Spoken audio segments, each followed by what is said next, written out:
Hello everyone. Welcome to Mr. Noctory, boring ancient history stories for sleep. Tonight, we're going to ask, what is time? A Greek philosopher once got slapped by his wife, not because he didn't love philosophy, but because the wine had gone cold, the oil lamp was running out, and he was still talking about time, instead of taking out the trash. Before we begin, if this feels like a comforting place to hide out late at night, feel free to like and subscribe, but only if you genuinely want to. Like the rule in an old tavern, only if you need a quiet corner. And you know what I love the most? Reading the comments to see where you're tuning in from and what time it is. Whether it's New York or Norway, 1 in the morning or 5, you're here. And I see you. Now turn off the lights. Turn on a little fan if you have one. Not because it's hot, but because of that soft, buzzing hum. You're sitting in a traditional Athenian house. In one corner, a child is sneakily scooping grapes, eating some and stuffing the rest into their tunic. Near a column, a slave stands still, eyes on no one. But you feel like they're the only one who actually understands when silence is needed in this room. White walls, terracotta tiles, oil lamps dangling like Aristotle's half-baked ideas. Night has fully arrived. No electricity, no LEDs, just a warm yellow glow flickering from the kitchen hearth. And you're not even sure why you're here. Maybe you're the distant cousin of the hostess. Maybe you just passed by and got lured in by the smell of goat cheese, too tempting to say no. Or maybe you're a dream intruding upon a dinner 2,000 years old. Before you, a low wooden table, rough and dusty, as if it too had just survived an afternoon of deep thought.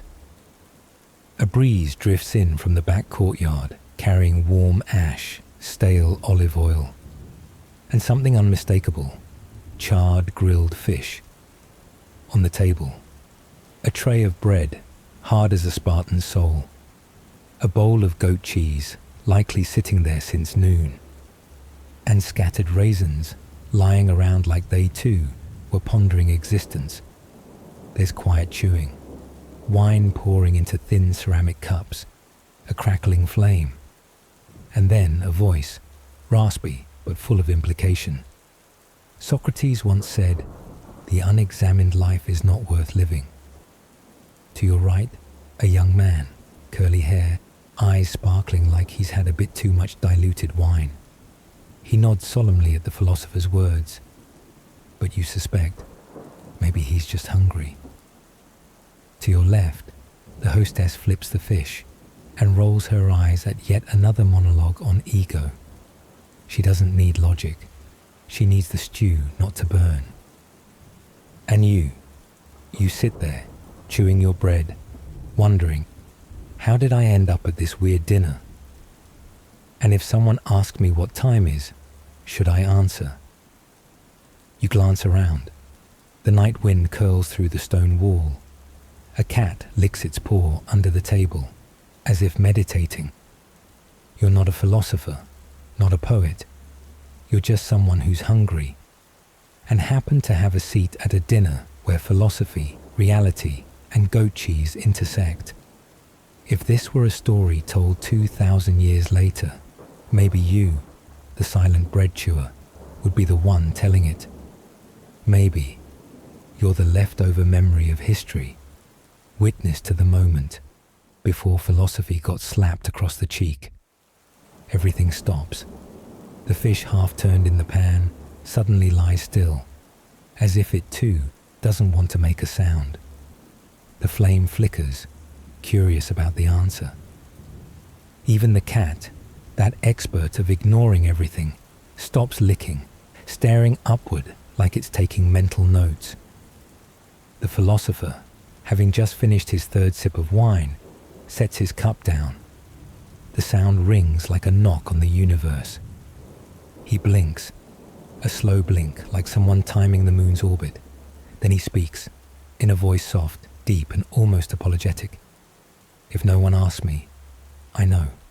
But when I am asked, I no longer know. Silence breaks open, but not loud. Quiet, like the soul holding its breath. No one says a word. No one even breathes heavily. The answer, as simple as a breath, but as heavy as 3 tons of raisins. The curly-haired youth looks lightly petrified. The hostess freezes, then tilts her head like she's deciding whether to add more salt. And your mind goes blank like an emptied wine jar. Not because you don't understand, but because you understood too fast for your brain to process. You wonder, what if, instead of asking about time, I just asked for the stew recipe? Would that have made the air easier to breathe? The young man tries to nod, but his neck stiffens. You, unsure whether to laugh or follow up, just swallow, not from hunger, but because something invisible has cracked the air. A part of you wants to stand up, excuse yourself to refill the wine, really just to flee outside and breathe. Another part wonders, is anyone writing this down? Because this feels like the kind of moment that'll appear in a philosophy book 2,000 years later. And then, from the kitchen, a female voice breaks through, tired, sharp, not angry, just done. It's the hostess, the only person here who doesn't care what time is. She only cares if the stew is burning. When philosophy collides with real life, not every concept survives, especially when it interrupts dinner. You're doing this again? She steps out, hands still dusted with flour. Not fast, not furious. Just the walk of a woman who's heard "what is time" too many times in one marriage. And slap, a gentle but firm one. Not punishment, but reminder. Dinner is for eating, not for triggering existential crisis. The philosopher doesn't flinch. He nods softly, like he'd just received the real answer. And you, bread still in hand, suddenly feel like you've learned more than in any lecture you've ever attended. Not every slap is born from anger. Some slaps are educational, others philosophical, and some, like the one that just echoed through that Athenian kitchen, are a gentle full stop to a runaway train of thought at the most inconvenient hour. The wife didn't need Socrates. She needed evenly cooked fish and hot rice at the right time. That slap wasn't loud, but just enough to send a tiny ripple across the table. It was the period at the end of an overly long sentence, or the esque key in the middle of a spiraling philosophical monologue. A beat, a reminder. Wrap it up, honey. The wine cup quivered. A chipped ceramic plate sighed softly. And you witnessed a KAIROS moment, the perfect time for something to happen.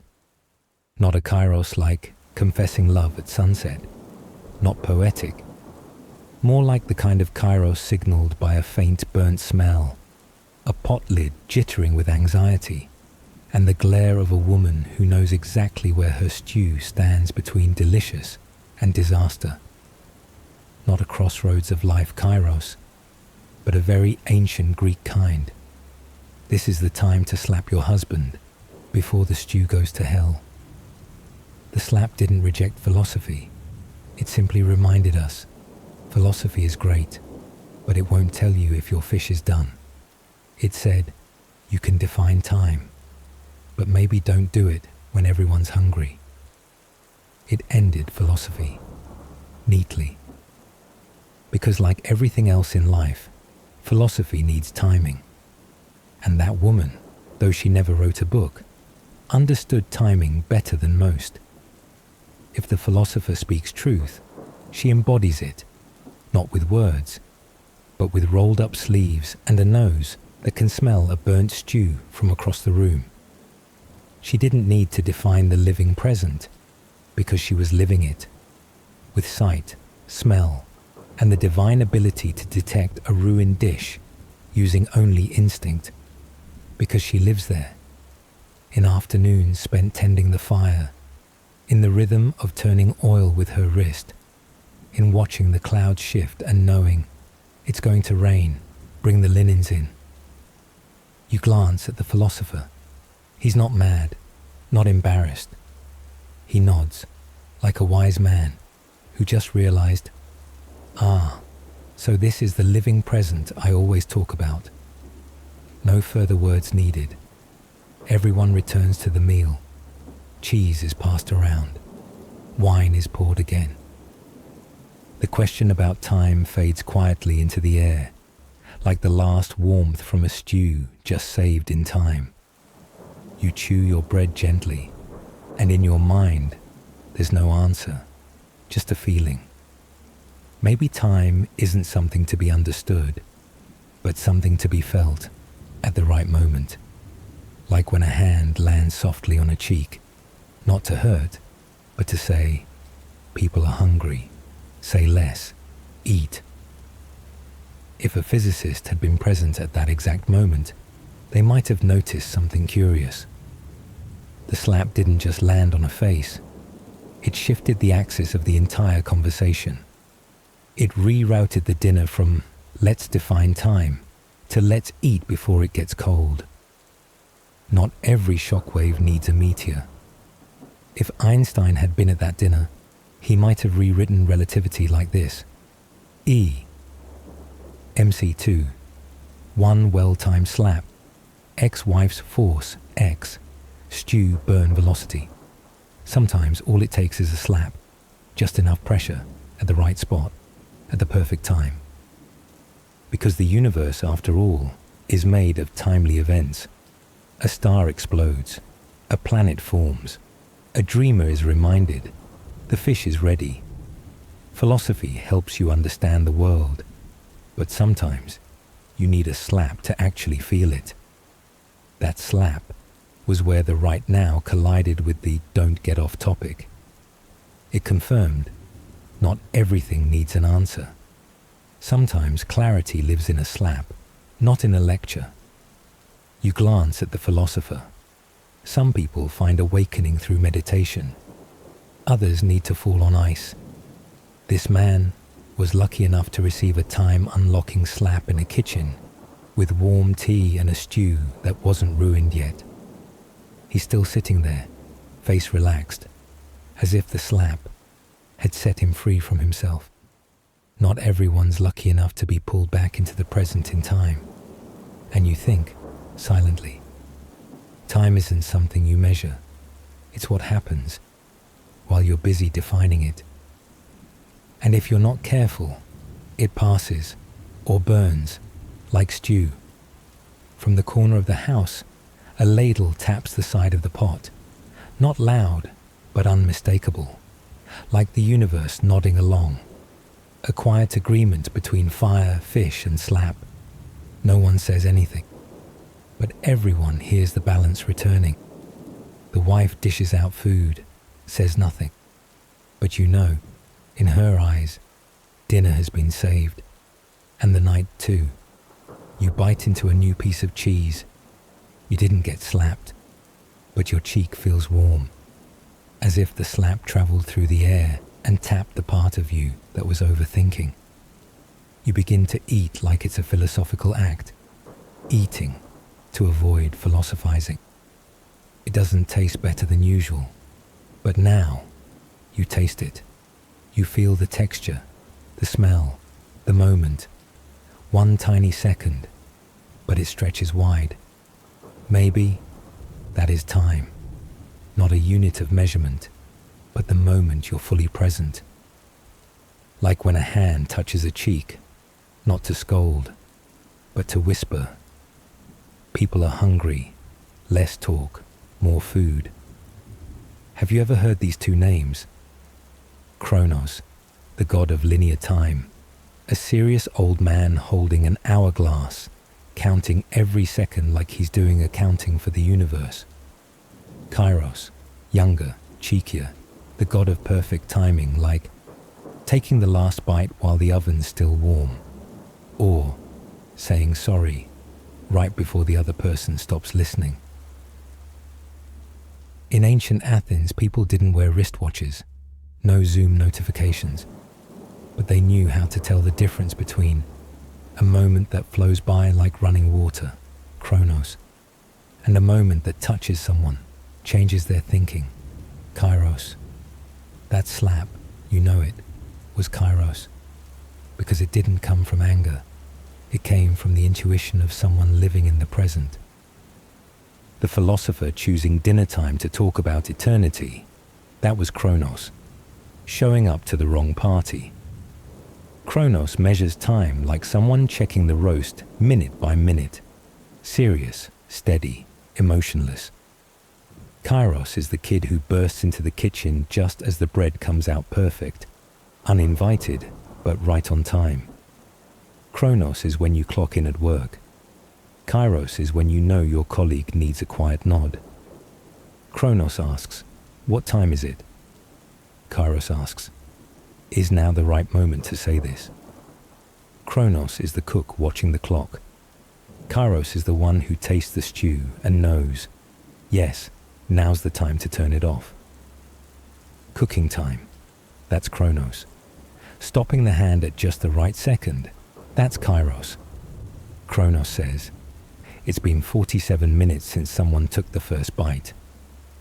KAIROS says, now is the moment to go quiet and taste the raisin.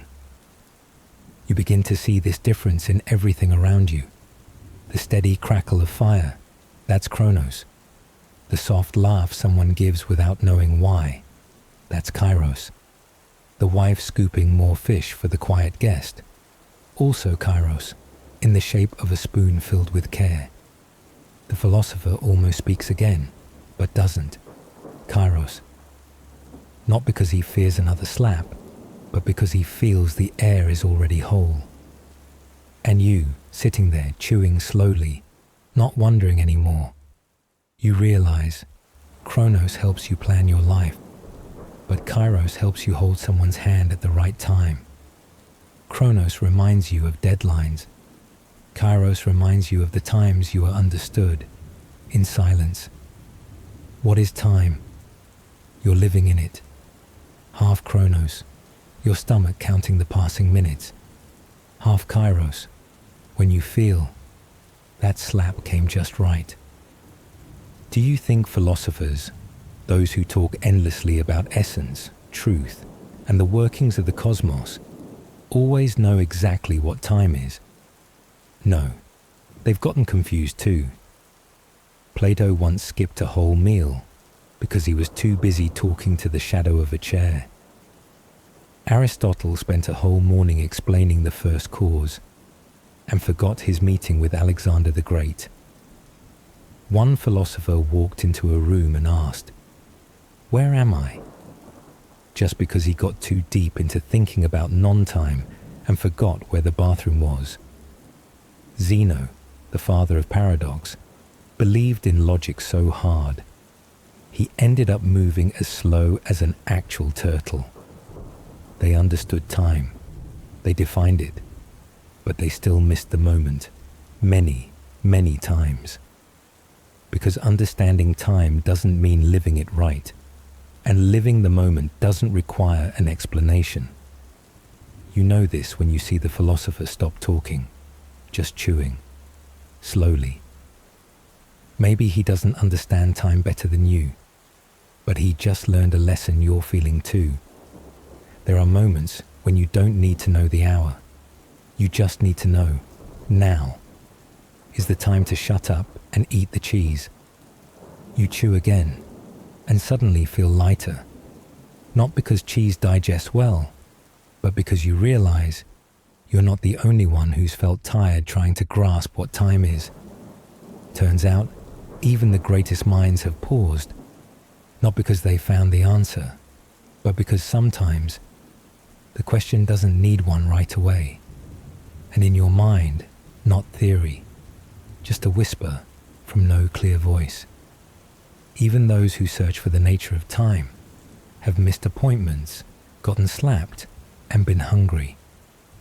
In ancient Athens, no one wore watches, no alarms, no emails saying meeting at 9 in the morning, no such thing as missed deadline, because there were no deadlines. The sun was the clock. A rooster's crow was your calendar alert. The smell of bread baking was your morning signal, and a rumbling stomach your lunch reminder. And yet, people lived. They still built temples, still did philosophy, still fell in love, still argued, still sought the essence of the universe, all without anything strapped to their wrist but maybe a rope for a dagger. Imagine a day like that. You don't need to know if it's 7:15 or 7:30. You just need to see. The shadow has crept to the base of the water jar. Time to head to work. No need for a clock, just a slant of light across the stove.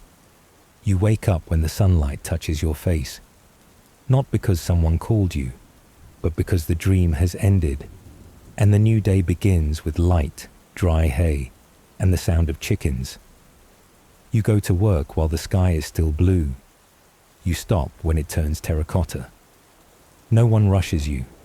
No boss texts. Is it done yet? Only life, light as a breeze.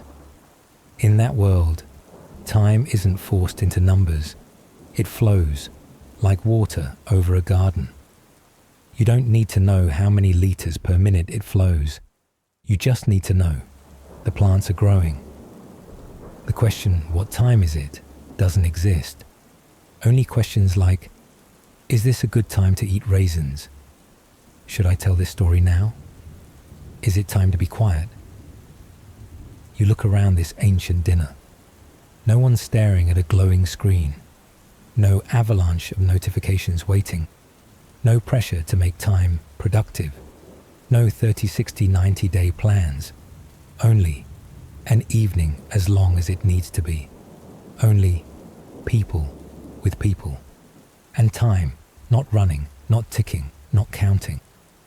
No longer the thing that makes you check the clock 32 times a day. Just something you feel, like the warmth from a kitchen fire, like the sound of birds far away. Uncountable, but undeniably there. You take the last bite of the evening, and you feel, for the first time, no one is demanding anything from your time. Not because time has disappeared, but because you are inside it. Not everyone in Athens lived gently by the sun. Not everyone got to feel time like a philosopher stroking his beard over a wine jar. There were people for whom time wasn't a stream, but a rope dragging each day up a hill. Women didn't have watches, but always knew when to wake, before anyone else opened their eyes. They didn't wear clocks, because their hands were always full. Time didn't rest on their wrists.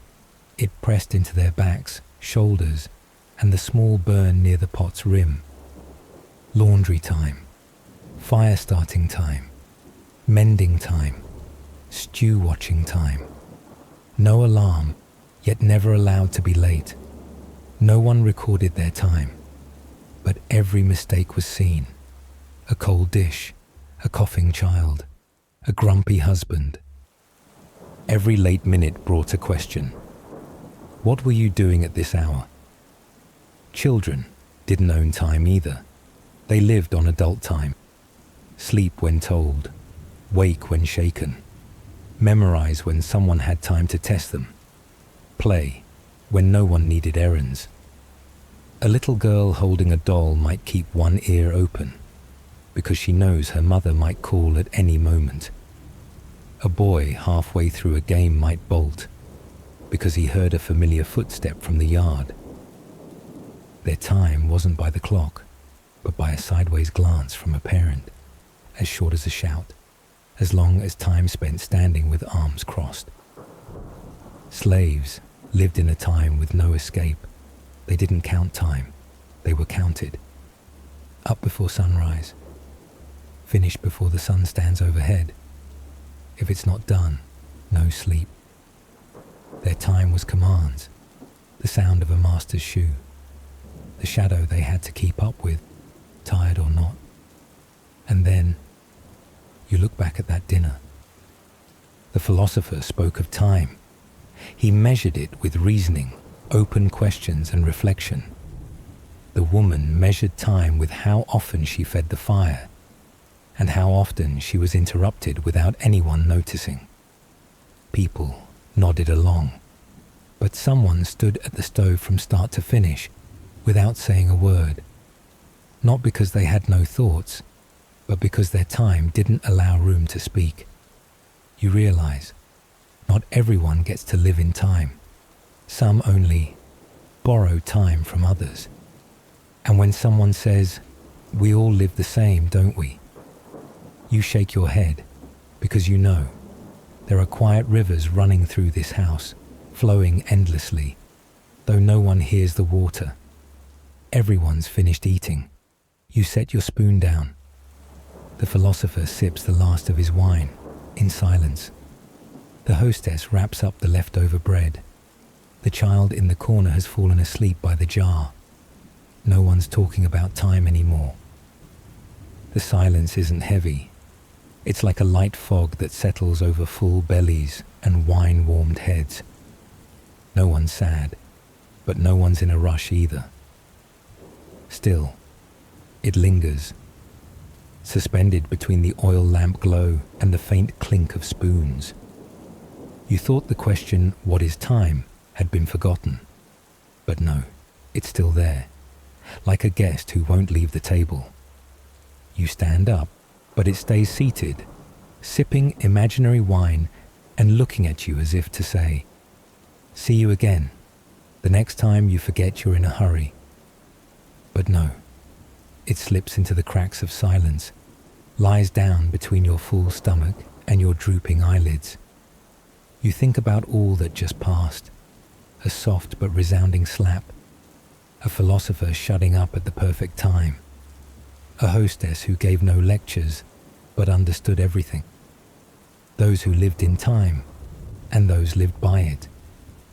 Maybe time doesn't need you to understand it. Not something to dissect, but to coexist with, like a quiet friend who's always there. You used to want to control it. Now you just want to walk alongside it, like two people strolling, no hurry. You just need to listen, not to measure, not to manage, just to be. The meal ends. You stand up and step outside. Night has fallen. The breeze is gentle. No clock chimes, only the sound of the earth turning, very slowly, as if it too is digesting something. You're not sure if you've understood what time is, but for the first time, you've stopped running from it. You exhale, and inside you, there's no answer, only a feeling, like a hug, from something nameless, not counted, not demanding, just there. Right now it's dark outside. You might be lying on a bed, maybe a sofa, maybe your headphones are still in, or your phone has slipped down to your chest. You don't live in a world of oil lamps and open hearths. Your back aches a bit, your eyes sting, not because the story was too sad, but because sometimes gentleness itself makes us want to cry. You live among the sound of a fan, blue screens, and the tired light of a day that hasn't quite ended. But for the past hour, you've gone far, to Athens, sat at the table, and asked about time. You weren't searching for an answer to pass an exam. Maybe you couldn't sleep, not because something is wrong, but because you've never been allowed to sit still this long with a story that asked nothing of you. You didn't need a concept to explain to someone else. You just needed something to hold you in place in a night that moved too fast and yet too slow. Maybe you've also been slapped, not by a hand, but by silence, by deadlines, by unanswered messages, by the feeling, why am I even here at this hour? You're not a philosopher, But you too have stared at the clock and not known what you were waiting for. You've strained your eyes in the dark, not out of fear, but because there was nothing left to look at. And now, as the story nears its end, you're still not asleep, but you're no longer awake alone. There was a story that walked with you through this stretch of time. There was a voice, not teaching, not hurrying, just simply being there. You don't need to understand what time is. You just need to know your time is also worthy of being heard. Even at 3 a.m, even in silence, even if no one calls your name, you were here, you are still here. And time, rude as it may be, is quietly sitting beside you. Maybe. We don't need that many answers. We just need a small space to breathe, a silent beat, to remember we're still human. What time is? Maybe you're still unsure. So am I. But at the very least, tonight, we've lived with it. Not to race, not to count down, but to stay. You've wandered through an imagined dinner, met a philosopher who may be a bit smug, a slap that might be a little unforgettable, a busy woman who understands deeply, and a night when nothing happened except you staying still.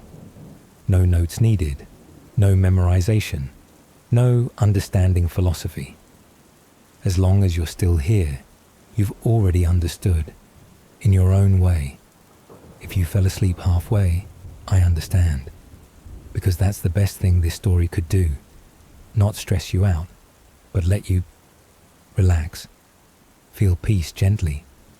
If you stayed awake until this very line, I understand even more. Either way, you listened. And that's the only thing time, that shapeless, colorless, uncountable time, can be moved by. Because sometimes living in time is ordinary. But living with it, like you did tonight, is a small kind of magic, one that doesn't need to be proven by anyone. AACHEN. Charlemagne, 768-814. Charles, Jesse. Charlemagne was born. No one knows exactly when. According to some sources, he was born around the year 742 or 748, an ambiguity that has lingered for centuries. However, based on the writings of Einhard, author of Vita Caroli Magni and Charlemagne's loyal servant, the emperor died at the age of 72. From that, modern historians deduce that Charlemagne may have been born in 742. Still, the lack of official documents makes this moment feel like a dense mist that hasn't lifted from a spring morning in France. Some records say 742, others say 748. Some stay silent. Even Einhard, the man writing the biography, avoids the topic, as if he too wasn't sure whether he was making it up. So one of the most powerful figures in European history began his life in a fog. No royal robes, no divine light. Just the faint sound of bells from wooden churches drifting through the cold winds of northern Gaul. His father was Pepin the Short, a short man with political reach, tall enough to overthrow a legitimate king and take the throne. His mother, Berthe au Grand Pied, or Bigfoot Bertha, was the daughter of a powerful count. They called her that, perhaps because her feet were large, or because her footsteps left deep imprints in Frankish history. Either way, he grew up surrounded by strange names and even stranger ambitions. When Charlemagne was born, the Merovingian dynasty, once the rulers of Europe, was fading. But beside that fading legacy stood the shadow of his grandfather, Charles Martel, the hero of the Battle of Poitiers in 732. It was Charles Martel who defeated the invading Moors from the south, saving Western Christianity from being swallowed whole. He was the one who paved the way for Carolingian power to rise, laying the groundwork so his grandson, Charlemagne, could write an even greater chapter. The lazy kings sat idle in their palaces, while the real power lay in the hands of mayors of the palace, men like his father. Frankish rule was a patchwork kingdom, managed by vassal meetings, baptisms, and more land than ideas. When Pepin the Short died in 768, the kingdom was split between his two sons, Carloman and Charles. From the beginning, the brothers lived in a quiet tension. Each was given half the kingdom, but neither wanted to share. It came to a head in 769, when Aquitaine rebelled. Charles asked for help from his brother to put down the revolt. Carloman refused. A cold rejection, almost like saying, "Handle it yourself." Charles had to suppress the uprising alone, and he did. But the crack between them would never be mended. They were brothers, but opposites. Same blood, different hearts. Yes, Charlemagne, the man who would one day dominate nearly all of Europe, was at first just Charles, Carloman's younger brother, forced to split a kingdom like a loaf of bread, without butter. No angelic visions, no light descending upon a crown. Just two brothers who didn't like each other, being told to co-manage a shaky empire, like a termite-infested wooden chair. And then, as fate often does, Carloman died suddenly in 771, leaving Charles with the entire kingdom. But Carloman's death didn't end the conflict. It simply pushed it into a new act. Carloman's wife, Gerberga, didn't accept her son losing his inheritance. She fled with the boy to the Lombard court, taking with her political hope and loyal nobles. It wasn't just an escape. It was a silent declaration of war. The newly united kingdom cracked again from within. No battles, no bloodshed. He rose to the throne as if fate looked around, sighed and said, "Fine, take it." And from there, a man born quietly, unnamed, and not yet called great, began to redraw the map of Europe. Not with ink, but with swords. Not with slogans, but with power and religion, mixed like strong wine on a winter day. Sometimes what begins in fog has a chance to become legend. Charlemagne stepped out of that mist, not with a ready-made myth, but with a life that would be recorded, darkened with every campaign. Every great empire begins with something we couldn't quite see. Do you hear the sound of hooves? That's Charlemagne, on the road to Pavia, to Saxony, to Rome, to the Roman crown. But every empire begins with a story as blurry as fog, and in the next chapter, you'll see. This man held a sword in his right hand, and with his left, quietly traced the first letter of his name. Charlemagne was a warrior. No one questioned that. But if you imagine him as a literate emperor, fluent from a young age, you're mistaken, completely. He couldn't write. Or more precisely, he started learning very late, when power was already in his hands, when the Pope had already anointed him, when his head wore a crown, not a schoolboy's cap. Strangely enough, Charlemagne was very intelligent. He spoke fluent Latin, understood Greek, read the Bible, and adored philosophy. But one thing haunted him deeply: writing. He couldn't accept being an emperor of an entire empire and not being able to sign his name. They say, at night, he hid paper and ink under his pillow. When everyone was asleep, he would rise quietly, like a child doing late homework, pen in one hand, oil lamp in the other. Stroke by stroke, he practiced drawing a single letter, a circle, a line.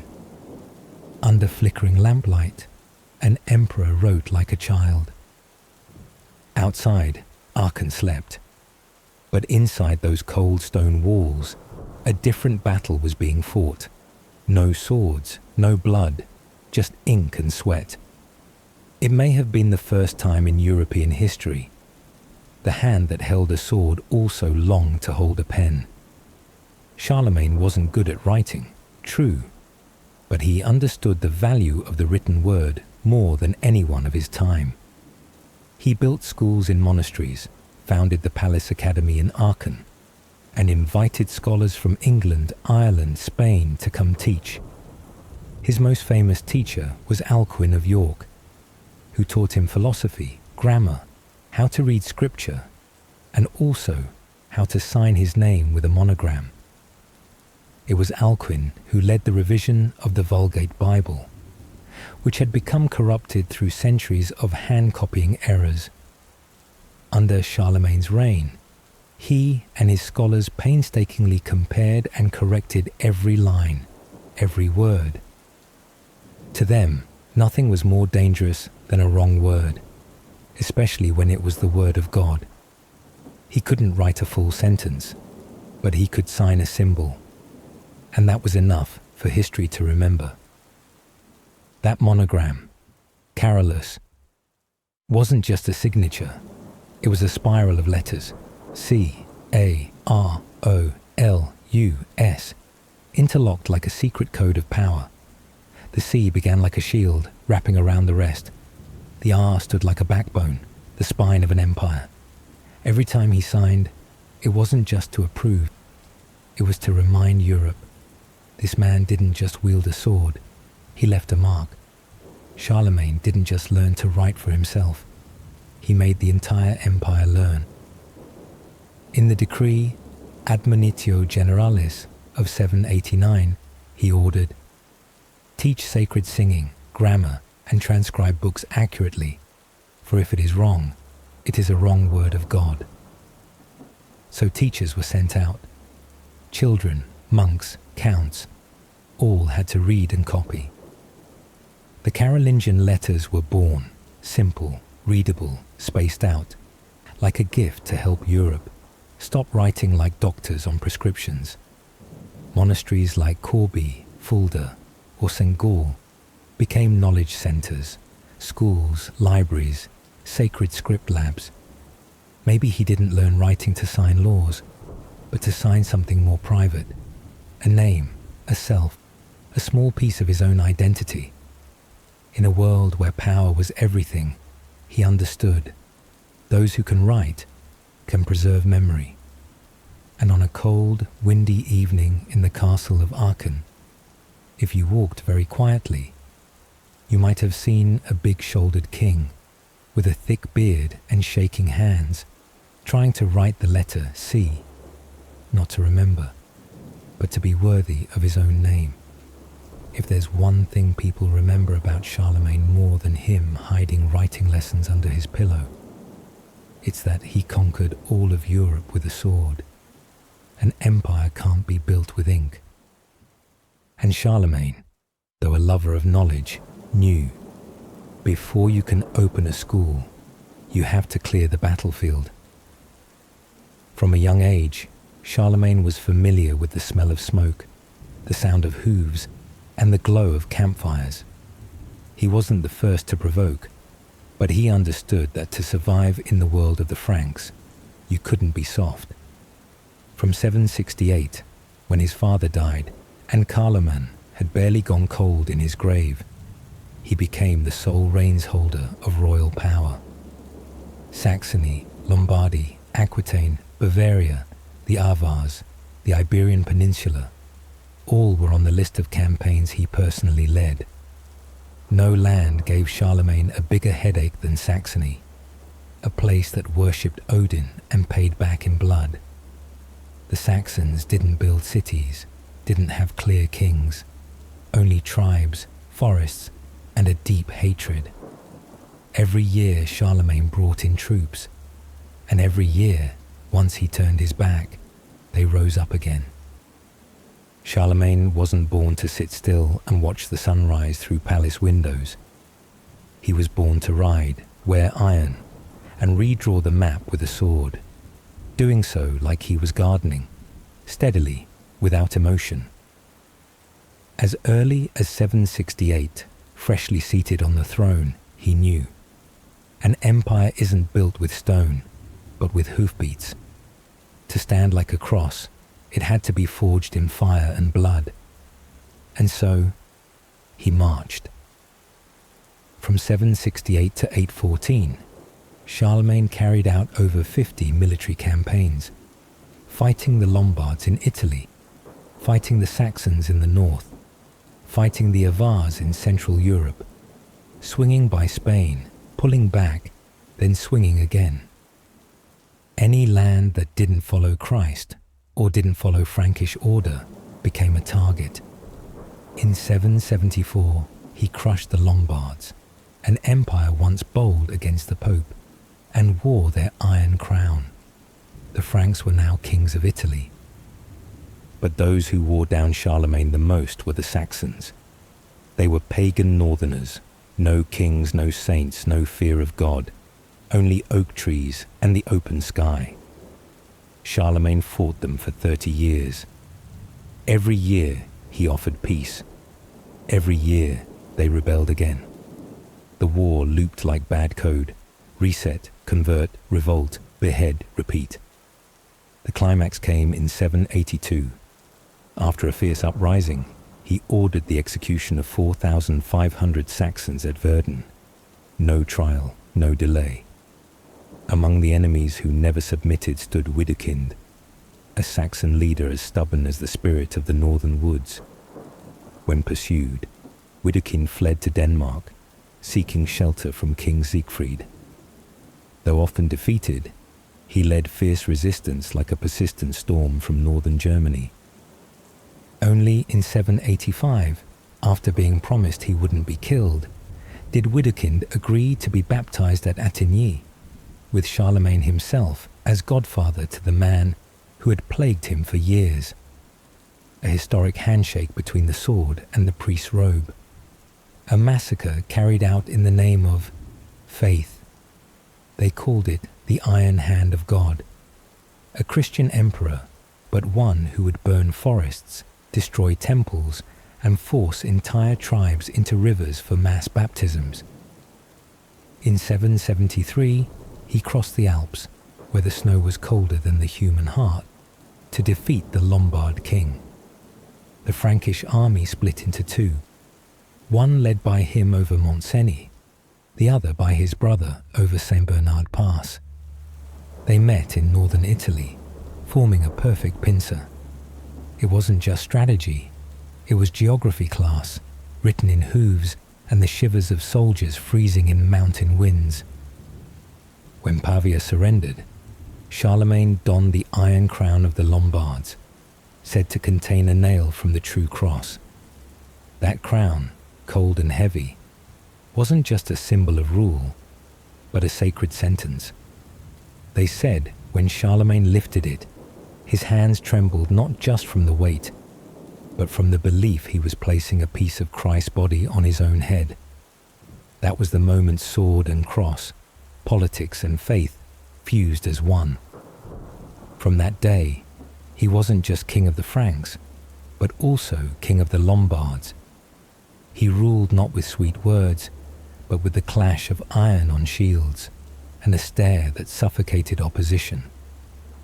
But not every battle was won. In 778, on the retreat from Spain, his rear guard was ambushed by the Basques at Roncesvalles, a narrow pass, no way to turn, no way to strike back. Roland, one of his most loyal generals, fell. Before dying, he blew the oliphant horn, carved from ivory, a sound that, legend says, reached Charlemagne miles away. Not a cry for help, but a farewell, a sound mixing despair and glory. And so Roland didn't just die a warrior, he lived on as a symbol. No one survived to tell the tale. But centuries later, all of Europe still sings the Song of Roland, like a heroic elegy written in tears. Charlemagne didn't wage war for fun. He waged it because the empire survived by expansion. No trade like Rome, no seas like Greece, only swords, land, and loyalty. He granted land to vassals. Vassals gave him soldiers. A closed loop, blood for land, land for trust. And from those seemingly endless campaigns, he forged a scattered kingdom into a united empire. Not an empire of light, nor exactly an empire of darkness. And then, one cold Christmas in the year 800, while Charlemagne was kneeling in prayer in St. Peter's Basilica, Pope Leo III suddenly placed a golden crown on his head. No warning, no preparation, no permission.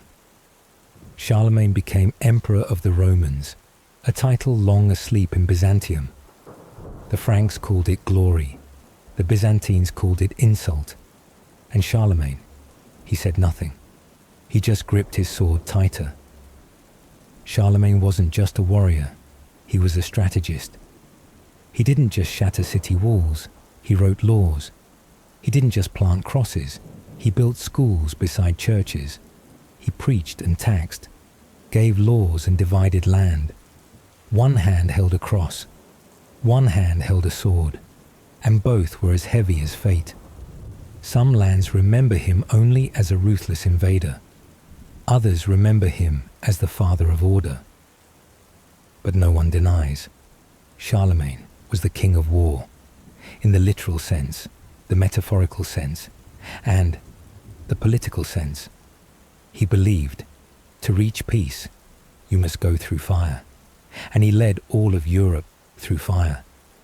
Charlemagne had once triumphed by sword, but to rule long term, he knew he needed a kind of power that didn't bleed, one that made people kneel from within. And in Rome, there was someone who held such power, the Pope. In the year 799, Pope Leo III was assaulted in the streets of Rome.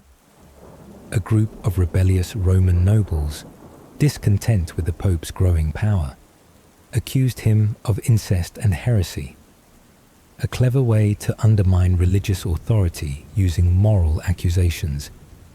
He was dragged to the monastery of St. Erasmus, imprisoned, beaten, and humiliated, until loyal believers, under the cover of night and protected by monks, secretly rescued him and helped him escape from Rome.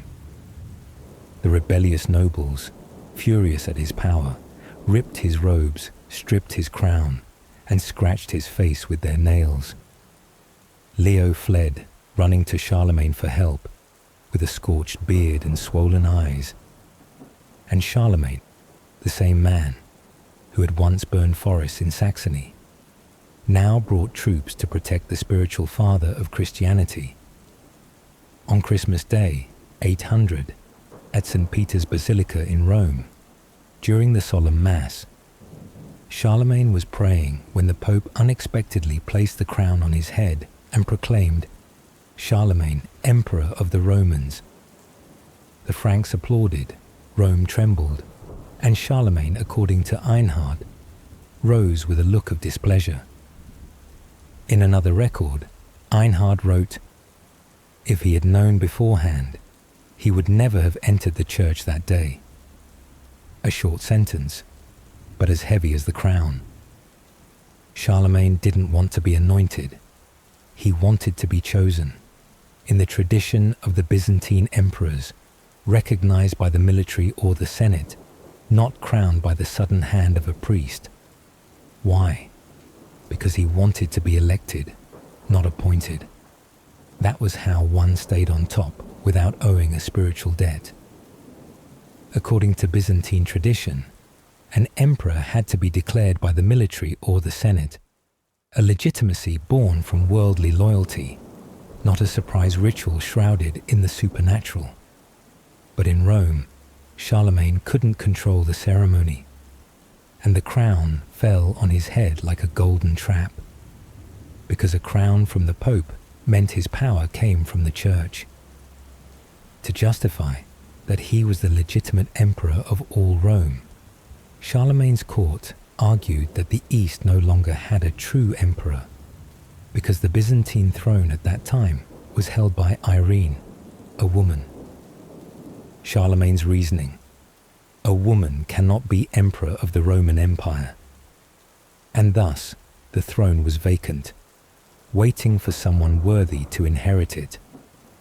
Charlemagne wasn't a religious fanatic, but he understood whoever controlled the church controlled the soul of the empire.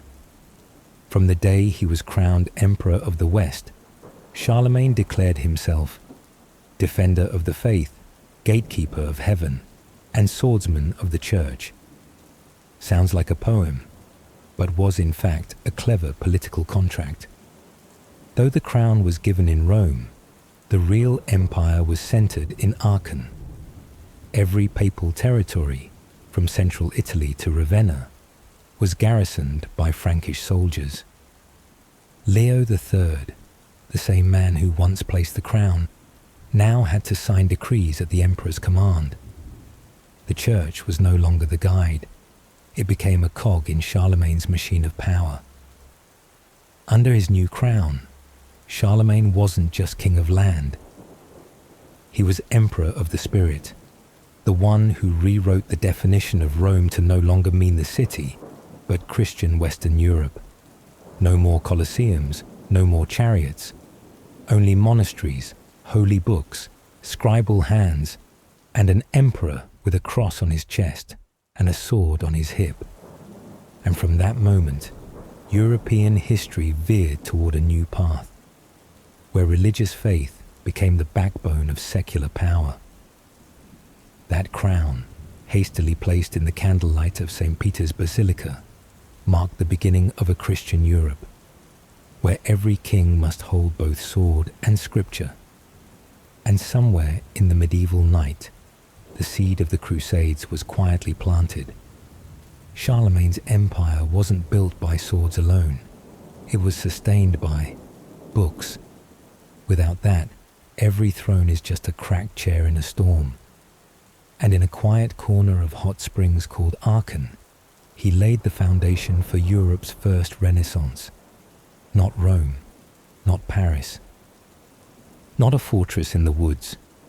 Charlemagne chose Aachen, a former Roman spa nestled in the forests of western Germany near today's Belgium. According to Einhard, he discovered the place during a hunting trip, enchanted by the steam rising from the earth. The air there, quiet, fresh, and far from political scheming, led him to call Aachen the silent heart of a noisy empire. Here, Charlemagne built no watchtowers, but schools. He gathered scholars from across Europe: Alcuin from England, Paulinus from Aquitaine, Einhard from Eastern Francia. These men, by imperial order, did more than teach. They revised the Bible, rewrote history, and standardized Latin.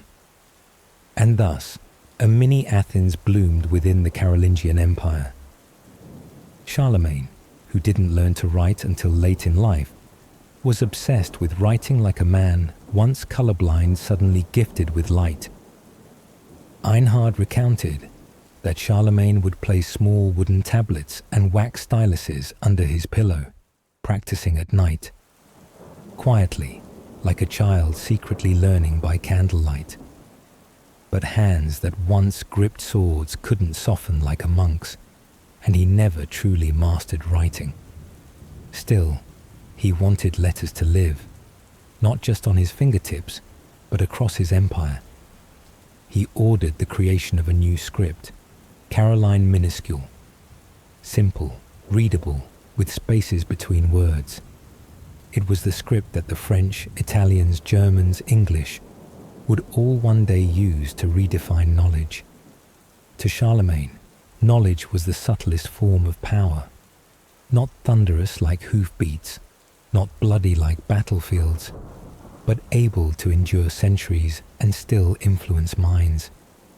So he issued orders across his realm.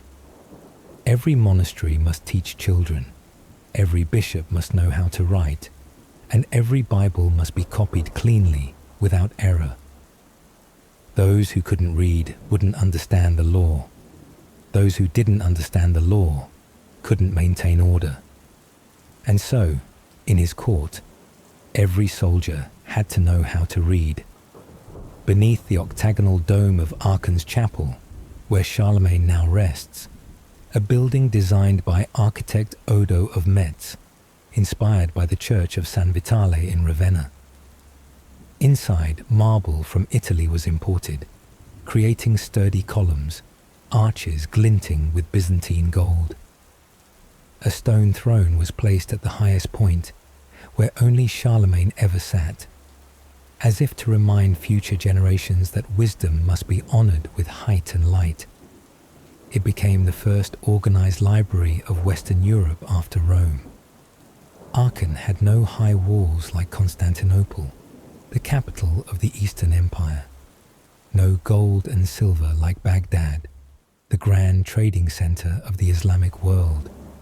No papal authority like Rome. But Aachen had something those empires didn't: the ambition to build a Europe with shared memory. No gold like Baghdad, but it had manuscripts, priests, and ideas. An empire may lose land, but if it preserves knowledge, it still lives in the minds of others. Charlemagne didn't believe swords could maintain an empire. He believed in monks, monasteries, and ragged students. Amid the chaos after Rome, he realized something simple. To rule people, you must teach them to read. Charlemagne issued the decree Admonitio Generalis in the year 789, stating clearly, every monastery, every diocese must teach children to read, write, and sing psalms. Education was no longer a clerical privilege. It became a civic duty, like taxes or military service. A monastery was no longer just a place to chant, but a school, a library, and a publishing house. Monasteries like St. Gall, Fulda, or Corby became safes for classical knowledge, places where works by Cicero, Boethius, even Aristotle were copied and preserved. Without the meticulous hands of Carolingian monks, the world might have lost Plato to mouse bites and mouldy paper. Every hand-copying scripture became a cultural photocopier for all of Europe. To maintain his vast empire, Charlemagne used bishops as governors of intellect. Each bishop had to teach, manage budgets, enforce laws, and oversee civil life. Thus, the church became the backbone of administration. To better govern distant lands, Charlemagne gave administrative power to bishops, sending them alongside Frankish nobles, forming supervision pairs called missi dominici, those who are sent. One represented the church, one the royal court. Together, they checked tax collection, judged morality, and delivered the emperor's commands. Two people, one carrying the word of God, one the law of the king, riding across Europe's hills, bringing centralized power wrapped in humility. Even to become a priest, one had to be properly trained. After the Council of Mainz in the year 813, Charlemagne promoted the founding of village schools, Schola Rustica, set up in monasteries, teaching both noble and common children. The curriculum included reading, writing, arithmetic, liturgical singing, Christian ethics, and error-free scripture copying. Not just literacy, students learned ethical habits: no lying, no talking back to teachers, no ink stains. Because for Charlemagne, literacy was one thing, but behaving like a Christian was the foundation of good governance. No one graduated with low grades, because there were no report cards, just nods from bishops and monks, and that was enough. Since the creation of Caroline Minuscule, monasteries became large-scale publishing centers. The Bible, history books, legal codes, prayer books, and copies of Charlemagne's decrees. These manuscripts, traveling from Aachen to Lombardy, from Saxony to the Pyrenees, stitched scattered lands into a knowledge network, an empire without internet, without radio, without telegrams, where each manuscript was the crystallization of time, religion, and power. These books were written with black ink made from oak, with goose feather quills, on parchment made from calfskin. Each page had to be scraped smooth, dried, then written by hand in the dim glow of beeswax candles. And still, he controlled his people, thanks to brown books, black ink, white skin pages. You might not see this in history books, but in Charlemagne's time, night began to glow, with letters, with people who could read, with schools that had no blackboards, no chalk, no exams, but had imperial command.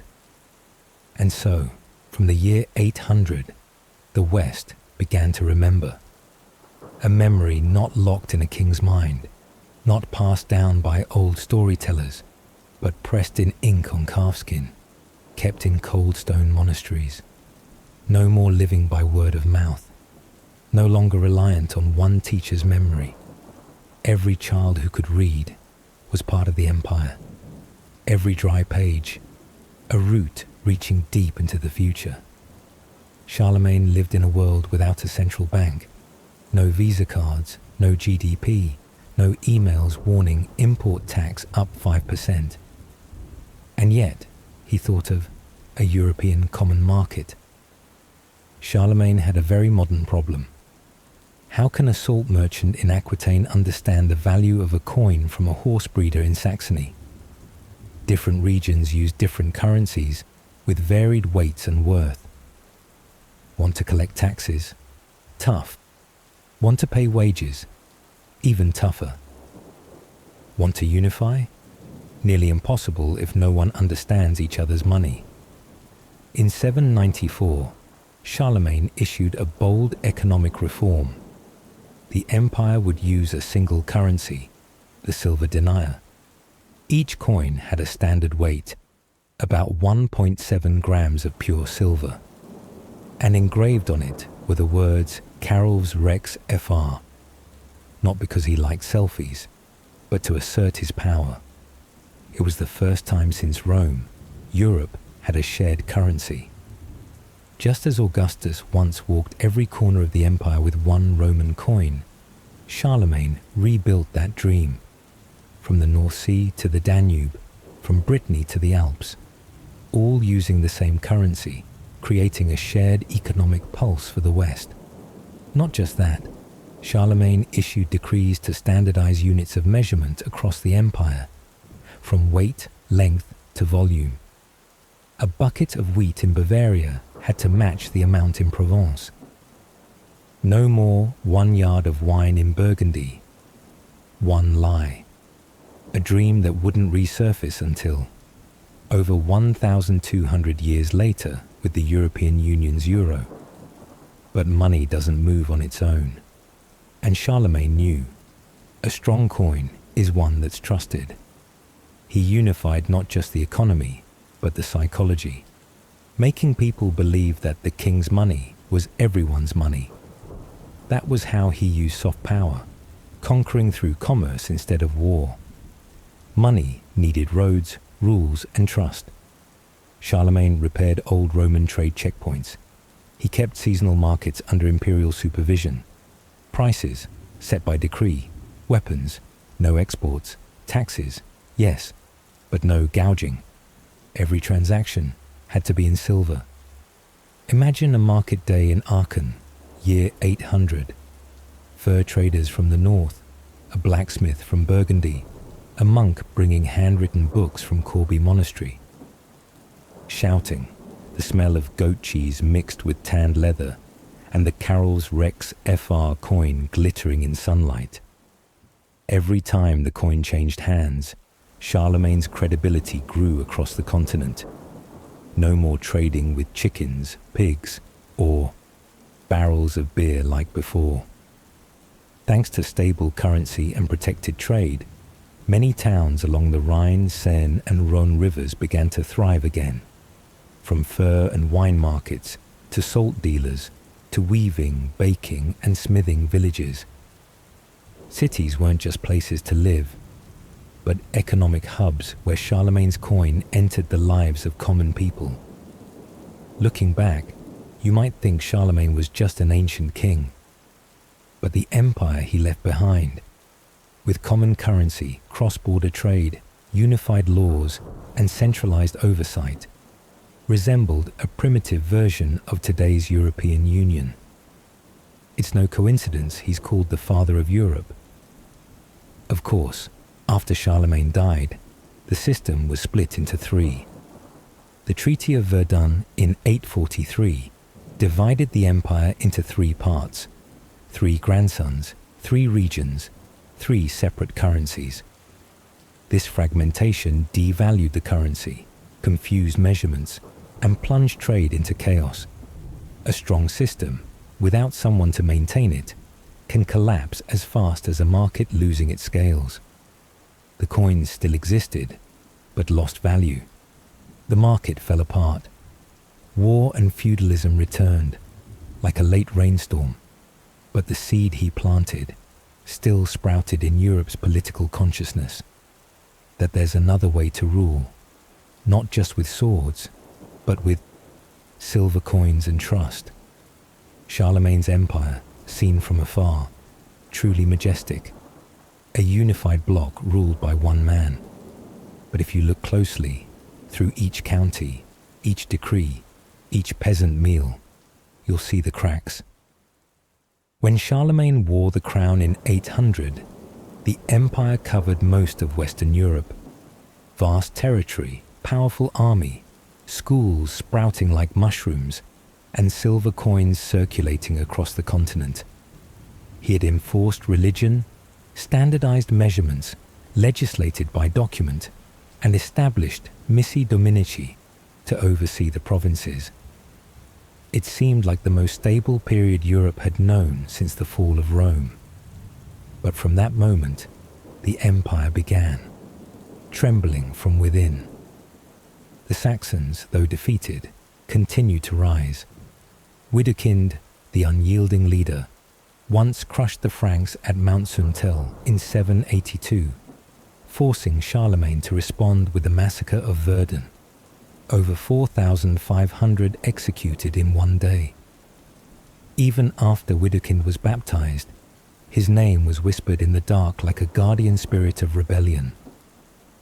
Many regions secretly held onto their old beliefs, though they sang hymns by day. In Bavaria, Duke Tassillon was captured and sent to a monastery, but his supporters still whispered his name in markets, churches, taverns. The death of Carloman, the brother, had once helped Charlemagne consolidate power. But the deaths of his sons, like Charles the Younger and Pepin of Italy, left a power vacuum. Only Louis the Pious remained, a gentle son, but no warrior. Tragically, Louis would later repeat his father's mistake. He planned to divide the empire among his sons and then watched each one rebel, each land torn apart. Succession wars began the very moment Charlemagne placed Louis on the throne in 813. When Charlemagne made Louis co-emperor in 813, many aging generals nodded, but inside, they doubted. Charlemagne had built a disciplined administrative machine, counts managing lands, bishops overseeing morals, missi dominici, as the eyes and ears of the center. But everything relied on loyalty, and loyalty, as everyone knows, does not outlive the man who inspired it. While the inside was fracturing, the outside wasn't quiet either. From the north, Viking raiders appeared along Frankish coasts, with ships faster than any warning, burning monasteries, looting villages, spreading fear across river plains. From the south, Saracen pirates harassed the Mediterranean, seizing merchant ships and relics. Charlemagne, who once conquered an empire, now couldn't build fences high enough to stop these nimble enemies. Charlemagne's decrees multiplied, from no weapons in church to tablecloths must be washed weekly. But fewer and fewer people listened. Why? Because the system lacked people to enforce it. Because Missi Dominici now travelled halfway and turned back. Because local lords began making their own laws in Aquitaine, Provence and Friuli, where counts collected their own taxes, appointed their own officials, and no longer bothered sending records to the royal court. They still hung Charlemagne's portrait on the wall. But real power had slipped from his grasp, because people were tired of taxes, of wars, of forced conversions. A great empire doesn't just need strength, it needs succession. Charlemagne left everything: land, schools, currency, laws. But he couldn't leave behind himself. After his death in 814, the empire slowly shattered like ice floes drifting from the Rhine. Divided by the Treaty of Verdun in 843, not just splitting land, but the very soul of the empire. West Francia, East Francia, and Lotharingia, 3 pieces, 3 scattered heartbeats, the ancestors of France, Germany, and the Benelux region. Each carried a fragment of Charlemagne's memory, but no longer spoke a common language, politically, culturally, or spiritually. And from then on, they were never united the same way again. Charlemagne built an empire with willpower, faith, and clever control. But like every empire, what sustains it isn't just might, but regeneration after every generation. And in that, perhaps, he was too alone. Charlemagne died in the winter of 814 in Aachen, the capital he chose. Snow-covered rooftops, candles burned in churches, and outside horses struck hooves on frozen stone. An empire silent, as if holding its breath. They say he was buried not lying down, but seated. On a stone throne, hand resting on the Bible, foot touching his sword, as if he never planned to rest. He was buried in the chapel he built, amid columns brought from Italy, a dome carrying the soul of Byzantium, and handwritten hymns from Ireland. It wasn't just a tomb, it was the place where a dream lay down. Charlemagne wasn't the first to dream of a united Europe, but he was the first to make it real, with swords, with letters, and with faith. He wasn't Emperor of Rome, but wore a crown from the Pope. Not a citizen of Greece, but inherited their language and philosophy. Not a man of the Bible, but made Europe read the same Bible together. And he didn't call his land France or Germany, he called it Empire. His scholars, like Alcuin, called him the new David. Popes saw him as the last defender of Christendom. And generations after, in France, in Germany, in Italy, saw him as a political, spiritual, and symbolic ancestor. The French saw him as their first king. The Germans called him Kaiservater, father of emperors, and modern Europe named its dream of unity after him. Charlemagne once dreamed of a Europe bound by faith and writing. Today, Europe tries to recreate that dream with the euro and the union. But deep inside, those who stay up late signing agreements, they know. The dream didn't begin in a parliament, but with a man in a steel helmet who spoke many tongues. When Napoleon crowned himself, he used Charlemagne's sword, Joyeuse. When Germany unified in 1871, they did it in Versailles and evoked Carolus Magnus. Even today, the European Union named its Unity Prize the Charlemagne Prize.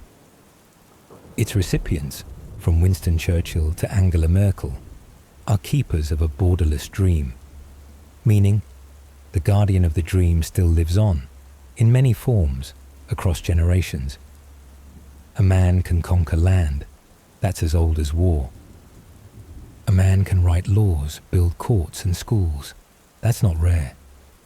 But a man who creates the concept of Europe, a place defined not by geography, but by shared memory, there is only one, Charlemagne. In the dim light of candles, Charlemagne still sits there, on the stone throne, hand resting on the book, sword laid beside his foot. They say, if you come to Aachen on a rainy day and press your ear to the cathedral stone floor, where drops fall from the vaulted ceiling, you might hear the echo of armored footsteps circling beneath the ground. They say, if you come to Aachen on a rainy day and look through the cathedral's window, you'll see him still watching, waiting for Europe to find itself once more. Maybe you're lying in bed now, bathed in the soft golden light of a bedside lamp. Wind sighs outside your window, and Charlemagne's story has carried you from battlefield to cathedral, from academy to stone throne. Now is the time for us to pause. A man who couldn't write, founded an empire of letters. A man who didn't believe in peace, dreamed of a unified continent through faith. A man born in the smoke of war, died on a throne, surrounded by books and hymns. Charlemagne was a man of paradoxes, and maybe that's why he's more like us than we think, between ambition and doubt, between law and fragility. You might be thinking, I'm no king, I have no empire to build. But maybe you too are trying to do something beyond yourself, to connect broken pieces, to name something no one else can see, like Charlemagne once named Europe in the fog of the 9th century. His dream didn't lie in borders. It lay in libraries, in crosses made of words, in swords not meant to kill, but to protect an idea. And maybe, as you fall asleep, that idea still travels across continents in rusted armor, tapping a slow rhythm, like the heartbeat of a Europe that never truly rests. New imperialism, the rise of empires in Asia, Africa, and the Pacific. Something strange happened in the 19th century. The map of the world suddenly changed shape, not because of erupting volcanoes or river sediments, but because of lines, straight as a school ruler, drawn by people who had never set foot on the land. In London, in Paris, in Berlin, from Southeast Asia to Africa, from Pacific archipelagos to the West African highlands, new borders were drawn, and no local was invited to sign. They called it New Imperialism. It was not like the age of early exploration, when sailing ships left in search of spices and glory. This new wave of empire was driven by something more familiar, industrialization. When machines in Manchester needed rubber, when textile mills in Lyon needed cotton, and the ports of Antwerp needed coal, European powers had to look beyond their borders, but not just for raw materials. They looked for markets, for labor, for justification.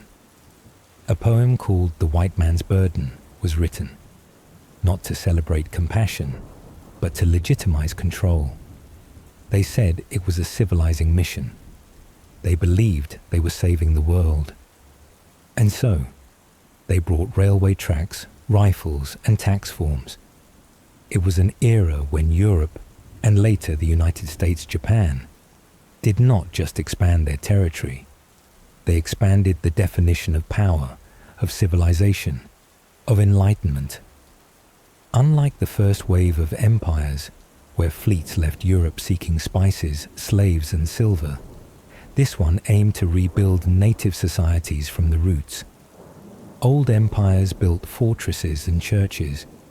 New ones built banks, post offices, and administrative systems modeled on Europe. The difference wasn't just in the tools, but in how they defined who deserves to be called civilized.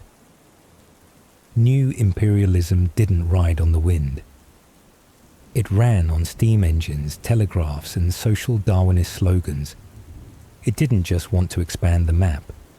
It wanted to restructure how the world worked, turning humans into labor forces, forests into resource mines, native languages into dialects in colonial handbooks. If you've ever wondered, why do so many countries speak English but are not England? Why do kids in Congo learn history in French? Why are there German-speaking schools in Papua New Guinea, yet no one remembers the Germans came? The answer doesn't lie in each country. It lies in how part of the world was rewritten, not by those who lived there, but by those who believed the civilizing mission was theirs. And to carry it out, they needed new maps, with new colors, with sovereignty, stamped by guns.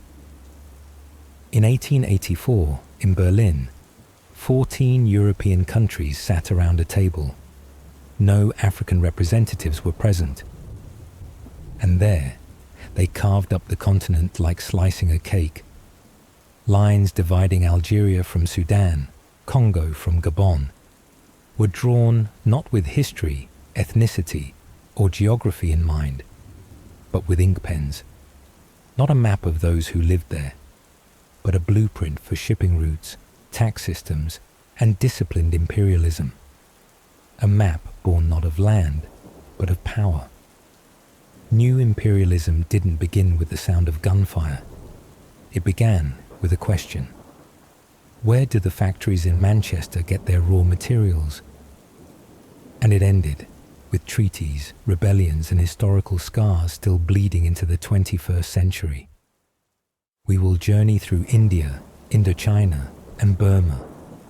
We will step into Congo, Algeria, Zanzibar, and the Gold Coast of West Africa. We will drift to island nations like Hawaii, Tahiti, and Fiji. And we will witness imperialism didn't just conquer land. It conquered memory, language, and the future. And when you look at the map again, ask yourself, how many of today's borders were not drawn by the people who live within them? Indochina, a lush green stretch of land from the mountains of Laos to the silt-laden canals of southern Vietnam, was once the dwelling place of gods, ancestors, and heavy rice harvests. Then the French arrived, bringing wine, soft-spoken language, and bronze cannons. At first, they were missionaries. They came to bless, to preach, and to take meticulous notes about this strange land. But not long after, behind the cross came bullets.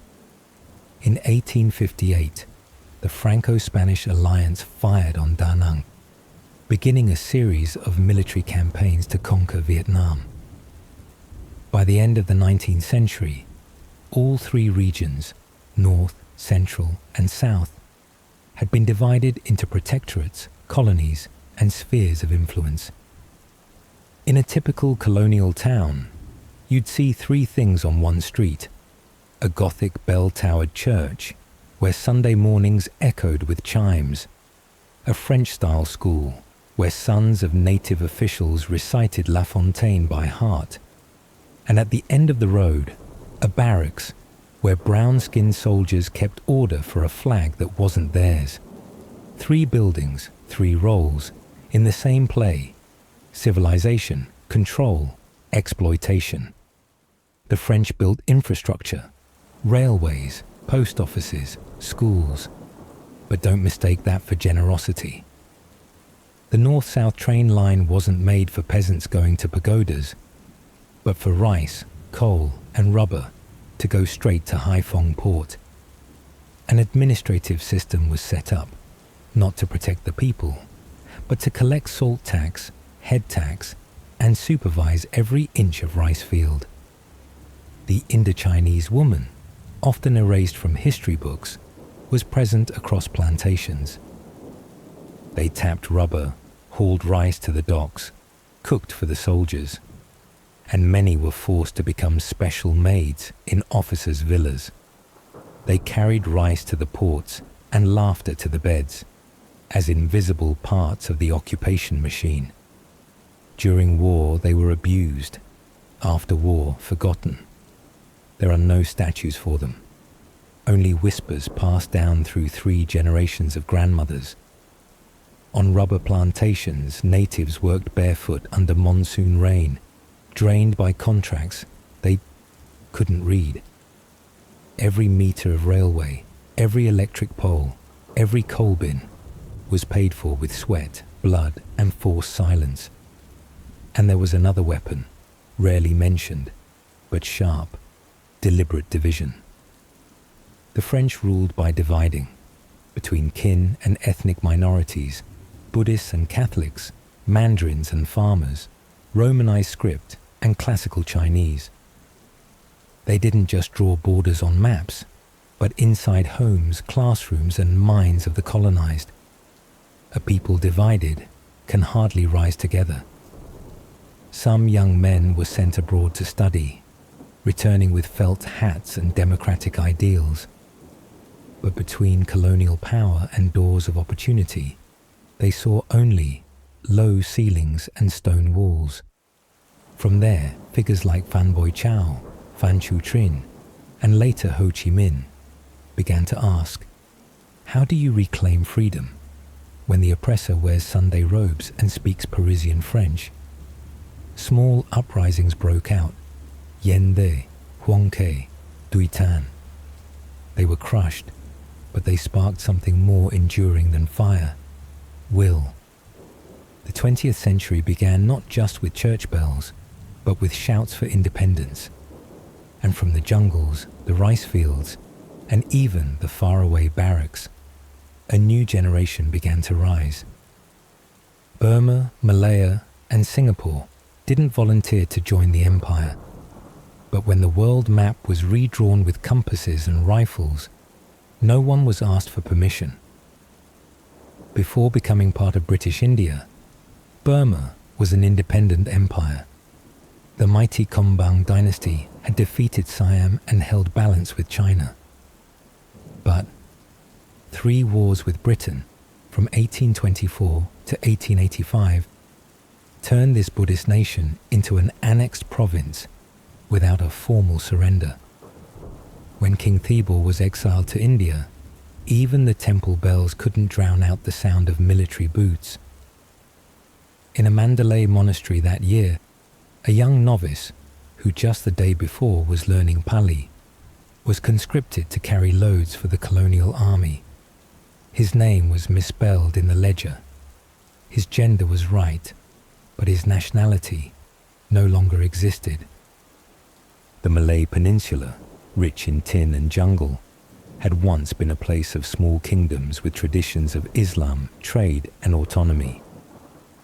The British arrived, first with Singapore, but gradually each state was taken by treaty, coercion, or political interference.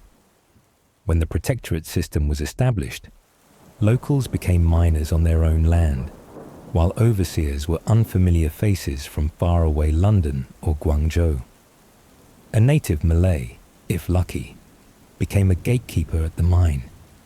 If not, he hauled tin from forest to port under 100-degree heat. Their sons were placed into native guards. Their daughters worked as kitchen girls in ranger stations, often unpaid, but given leftover meat weekly.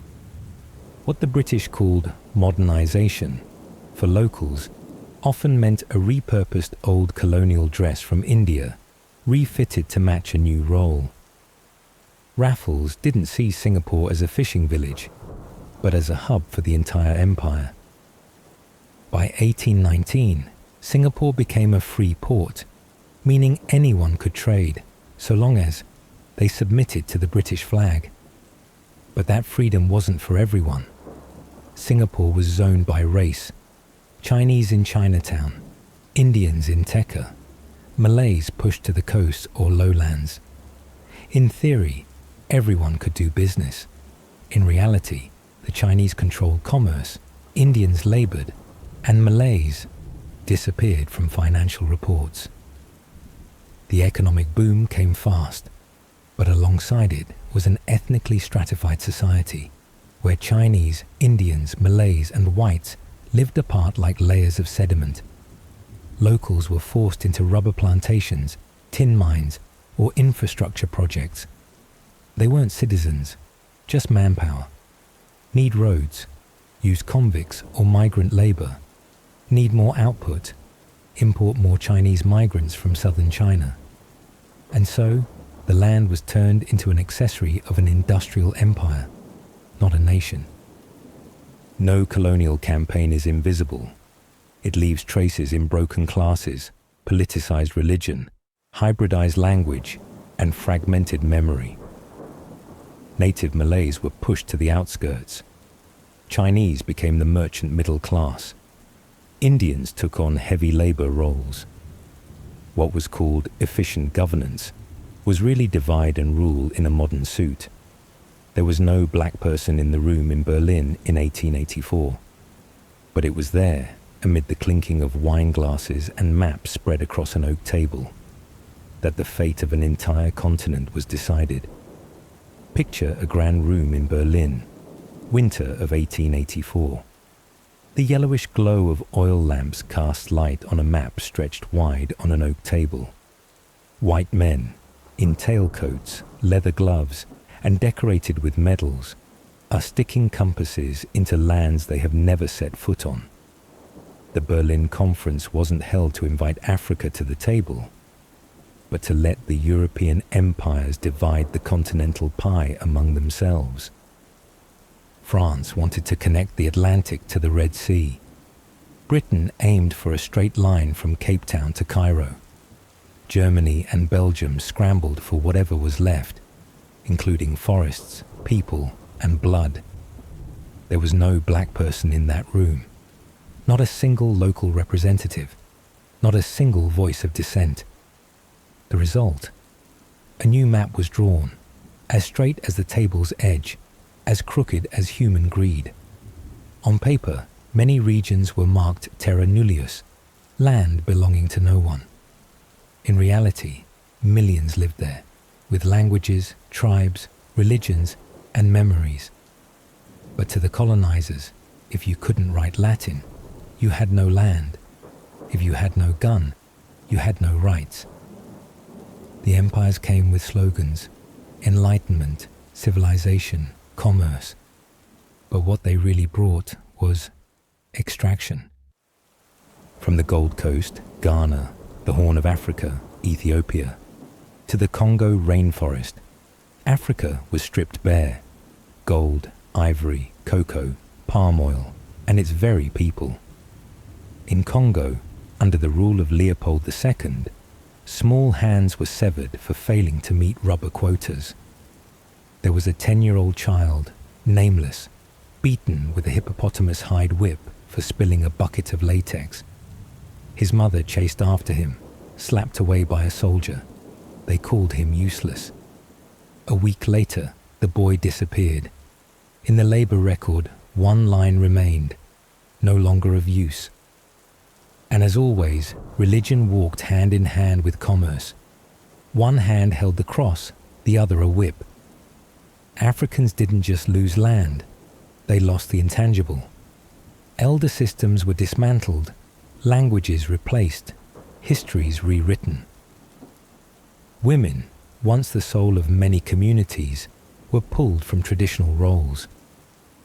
No longer keepers of local knowledge, they became maids, nannies, or victims of human trafficking stations. An Ethiopian mother pretended to be illiterate to avoid being taken to a Christian boarding school. An Ashanti woman walked hundreds of kilometers just to trade for 2 sacks of salt, when her ancestors once ran entire salt guilds. Many tribes that once coexisted now found themselves in 2 separate countries. Meanwhile, ancient enemies were forced to live within a single, artificial border. A diverse continent compressed into geometric nations, not shaped by people, but by rulers. Africans didn't just lose land, they lost the intangible. Elder systems were dismantled, languages replaced, histories rewritten. Many tribes that once coexisted now found themselves in two separate countries. Meanwhile, ancient enemies were forced to live within a single artificial border. A diverse continent compressed into geometric nations, not shaped by people, but by rulers. No one sat still and accepted conquest. From the Ashanti resistance, Zulu warriors, to leaders like Samurai Toure and Menelik II, Africans fought with swords, with spears, with conviction. And many fell, only to be labeled savages resisting civilization. Today, when we look at the map of Africa, we still see the teeth marks of the Berlin Conference. Many post-colonial conflicts, from Rwanda to Sudan, from Congo to Nigeria, all trace back to borders that never belonged where they were drawn. And amid those maps, there are still quiet voices of storytellers, of old women speaking of lands that once had two sons, now left with just a tin mine. Western empires didn't invade the Pacific with guns blazing. They used contracts, churches, and merchant ships. Hawaii, Tonga, Tahiti, Fiji, Guam, Samoa, Micronesia. Many of these places first met missionaries, then navies, then advisors, and one day, the native flag was simply gone. Hawaii was annexed by the United States after a coup with no gunfire, just white sugar, property, and legal documents. Take the Philippines, for example. From Spain's hands, America gained control in 1898 after the Spanish-American War, but the Filipinos were never asked. When they declared independence, the US responded with force.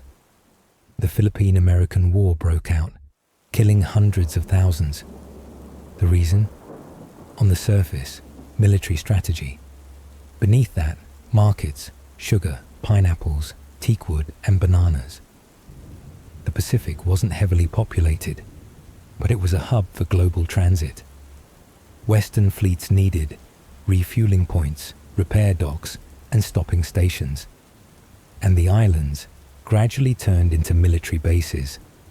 Guam, Hawaii, Samoa, New Caledonia became strategic outposts.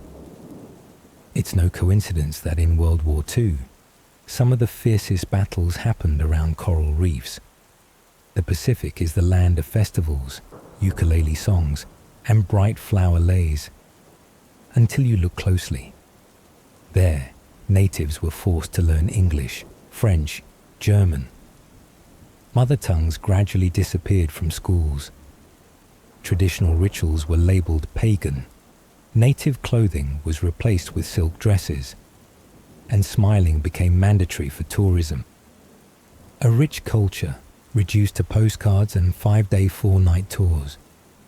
The Pacific didn't erupt in gunfire like Africa or Asia, but it revealed a different kind of invasion, soft, gentle, and gradual, like salt dissolving in coconut water. Next chapter, we'll head to East Africa, where local prophecies once confused the colonizers more than cannons ever could. Not everyone resisted with guns.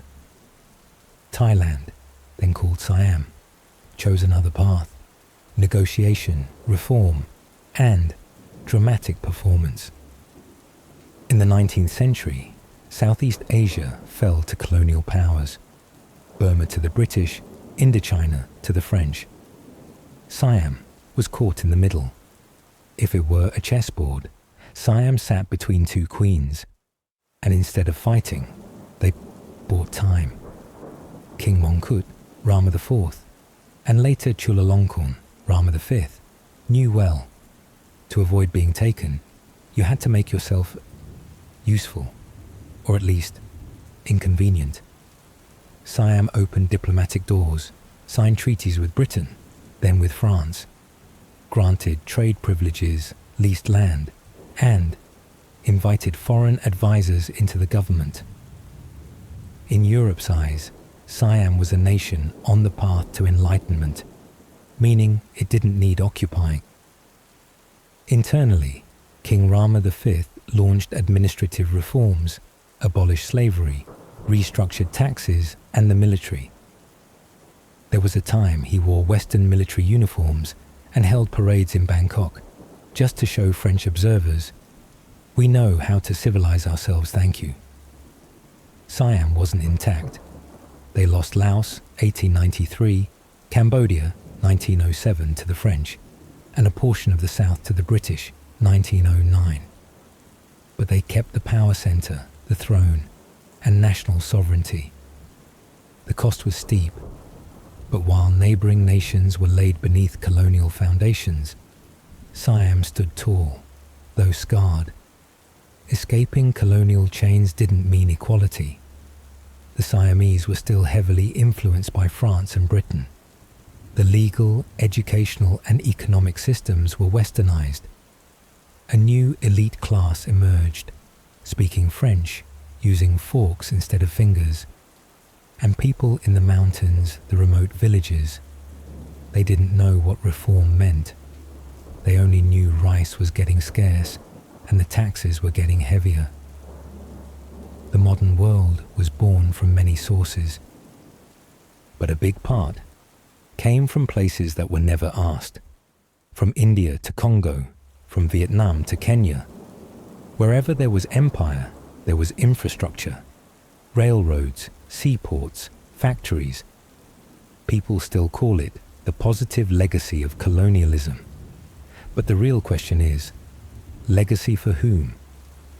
The train lines in India didn't connect villages to each other. They connected mines to the coast. The new roads in Indochina didn't lead to schools. They led military trucks deeper into the jungle. Colonial rulers brought medicine, but not out of compassion. They healed to keep workers alive for harvest. They built hospitals to treat injured soldiers and civil servants. In Congo, a Belgian doctor once wrote, "If Africans die before paying taxes, we must revise our health policies." In many places, the native population went to school for the first time. But they didn't learn their ancestors' history. They learned how to be good clerks, obedient soldiers, and faithful Christians. In Madagascar, native children learned French before their mother tongue. In Kenya, students were beaten for speaking local languages in class. Knowledge was taught like a chain. The better you learned, the more tightly you were bound. Factories didn't build themselves. Bridges didn't raise themselves. Roads weren't paved by magic. To build one railway, thousands were forced to work unpaid, or for a wage so low it was a joke. In Kenya, the Transcontinental Railway project was called the Lunatic Express because tens of thousands died building it. The French once boasted, "We brought electricity to West Africa." But who did it light up? The governor's mansion or the straw huts in the village? In the end, the map of the world wasn't drawn by its people, but by foreign hands in closed rooms. A straight line from left to right, a diagonal slicing through forests, a compass stroke across a desert. Africa, the Middle East, and much of Asia Pacific were divided that way. The Dinka were split between Sudan and South Sudan. The Kurds, left with no official nation. The Tuareg tribe, scattered across 5 countries. And every time a map changed, people were forced to choose sides, to live, to die, or to flee. Many post-colonial conflicts didn't begin with ancient hatred, but with irrational borders. Nigeria, Rwanda, India, Pakistan. From ethnic partitions to religious divisions, their consequences have lasted into the 21st century. There are even borders drawn right through homes. A bedroom in India, the living room in Pakistan. Today's world may look stable, but its foundation was built on unfair agreements, and wars that were never given permission. Many empires have collapsed, but the structures of power remain under new names: investment, aid, consultancy. Not every place was conquered, like Thailand, who survived through clever diplomacy, like Haiti, who rose up and won independence, like Vietnam, Kenya, Indonesia, who reclaimed agency step by step. But everyone bears scars. Some are on the skin. Some are fractures in memory. When you look at a map, remember, no border is truly straight.